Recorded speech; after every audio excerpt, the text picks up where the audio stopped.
Hello guys, আসসালামু আলাইকুম। কেমন আছেন সবাই? আশা করি ভালো আছেন। আমরা সীতাকুণ্ড ট্যুরে গিয়েছিলাম, এটাই আপনার সাথে শেয়ার করব। ফ্রেন্ডদের সাথে যেহেতু গিয়েছিলাম সেহেতু সরাসরি ব্লগ বানানো হয়নি। ফোনের ক্যামেরা দিয়ে যেটুকু ভিডিও করেছিলাম সেটুকুই আপনাদের সাথে শেয়ার করব। আপনাদের সবারই জীবনে একবার হলেও ট্যুরে যাওয়া উচিত। সেটা হোক সীতাকুণ্ড বা কক্সবাজার বা সুন্দরবন, যা কেনা হয়, জীবনে একবার হলেও ঘুরতে যাওয়া উচিত। আমরা আমাদের বন্ধু নিয়ে সীতাকুণ্ডে গিয়েছিলাম ট্যুর দিতে।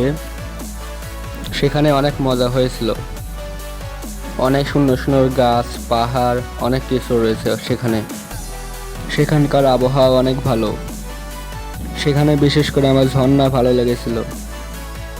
এখান দিয়ে হাঁটতে হাঁটতে আমরা উপরে পাহাড়ের দিকে গিয়েছিলাম। এই দৃশ্যগুলো দেখলে আপনার মন জুড়িয়ে যাবে। বেশিরভাগই আমাদের বয়সী লোকজন এসেছিল। এরপর আমরা গিয়েছিলাম ঝর্ণার দিকে। এই পাহাড় থেকে ঘুরে আমরা সরাসরি ঝর্ণার দিকে চলে গিয়েছিলাম। ভিডিওতে দেখতেই পাচ্ছেন ঝর্ণা। এখান থেকে হাঁটা যে কঠিন, পিছলা পুরো।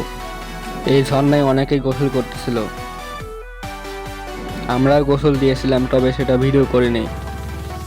তখন ভিডিও করার কথা খেয়াল ছিল না। এখন দেখছেন সরাসরি ঝর্ণা একবার সামনে থেকে। এমন সময় তো বারবার আসবে না, তাই সুযোগ পেলে একবার হলে ঘুরে আসবেন।